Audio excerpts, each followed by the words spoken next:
कैसे तू सब इतना खुश बाट कि नया साल आएगा 2026 चालू होएगा। अरे बस साल ही बदल बा, तहार जिंदगी नहीं। तहार सभी का जिंदगी पहलो झंड रही अबो झंड बा, समझ। जो आदमी हरे हैं पहलो रोज सवेरे उठ के खटर, 2 पैसा बिना खटर, यही होत रहा। अब वो वही बाटे। औरतन भी ना वही रोज सवेरे उठ के खाना बनावा, बर्तन धोवा, कपड़ा धोवा, यही कुल करे। अब वो वही बा। लड़का बच्चा भी ना वही स्कूल, वही ट्यूशन, वही कॉलेज, वही पढ़ाई। तब बदला का बा साले ना, तो कौन खुशी। वैसे ही जिंदगी झंड अब वो झंड। हम तो भगवती माई से बस ये मनाई थे कि दुनिया सुनिए ना 2026 में खत्म कर दबाए। अब और दुख उख नहीं झेला जाता। इकट्ठे कुछ ऐसा होते ही कि दुनिया धरती उड़ती फट जाती ना, तो सबके मुक्ति मिल जाए, सबके। हमारी मम्मी कह रही तू बस अपने बारे में मनावा, दुनिया के बारे में क्या मनावत है।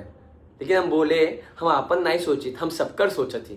यही बिना हे भगवती माई 2026 में दुनिया खत्म कर दी तू, धरती उड़ती फाट दी तू एकदम। तो हम सब सहमत है ना भाई, हम तो सबके मुक्ति के चाहते। हमके सिर्फ हमके मुक्ति नहीं, सबके मुक्ति दिवाई दे। हे भगवती माई सुन ले, सुन।